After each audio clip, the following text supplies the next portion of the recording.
Hi, thanks for joining us today for Devotionables, brief devotions for busy people. We're ending the book of 1 Samuel today, 1 Samuel 31. It's a very sad, tragic ending for Saul and his sons. This is the chapter where we learned that they have died. You think about Samuel really focusing on these three men. Samuel, the prophet, Saul, Israel's first king, the king that they desired, a king like the rest of the nations, and then David, who was anointed king after God's own heart.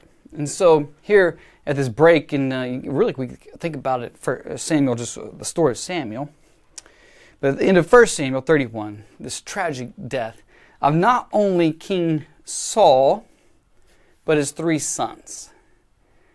Now the Philistines were fighting against Israel, and the men of Israel fled before the Philistines and fell slain on Mount Gilboa. And the Philistines overtook Saul and his sons. And the Philistines struck down Jonathan and Abinadab and Malchishua, the sons of Saul. The battle pressed hard against Saul, and the archers found him, and he was badly wounded by the archers. Then Saul said to his armor-bearer, "Draw your sword, and thrust me through with it, lest these uncircumcised come and thrust me through and mistreat me." But his armor-bearer would not, for he feared greatly. Therefore Saul took his own sword and fell upon it. And when his armor-bearer saw that Saul was dead, he also fell upon his sword and died with him. A tragic day for Israel. What do we do with this story? This is a heartbreaking story. You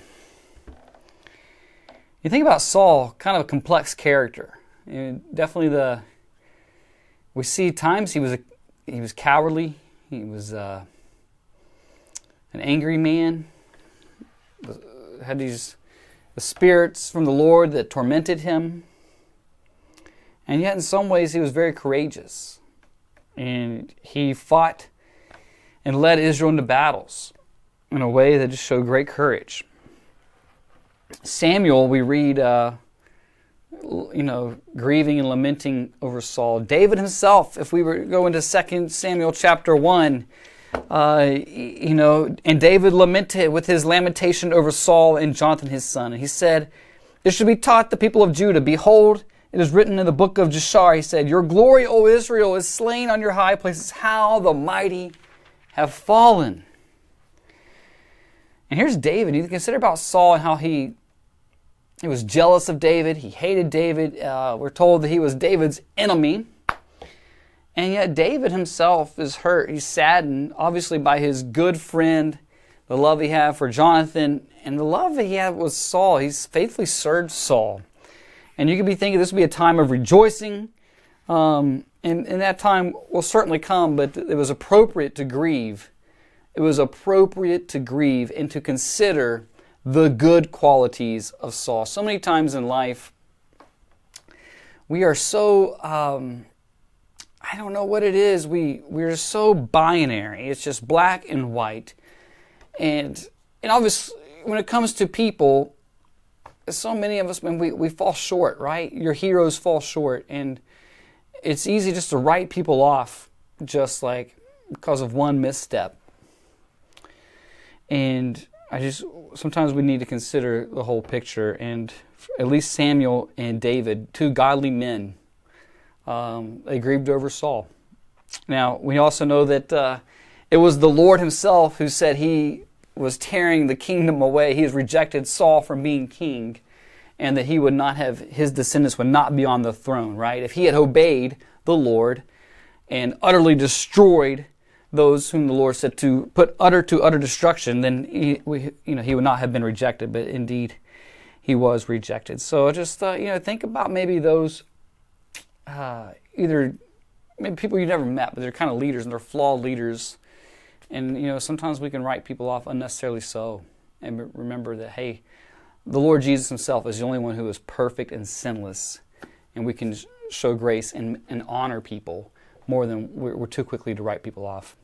Secondly, just this little act here at the end I just want to point our attention to. It's some men from this town verse 11, I'll read it. "But when the inhabitants of Jabesh Gilead heard what the Philistines had done to Saul, all the valiant men arose and went all night and took the body of Saul and the bodies of his sons from the wall of Bethshan. And they came to Jabesh and burned them there. And they took their bones and buried them under the tamarisk tree in Jabesh and fasted 7 days. So I just want to end with this. We mentioned the courage of Saul. And these people here from Jabesh Gilead, they were part of one of Saul's earliest victories.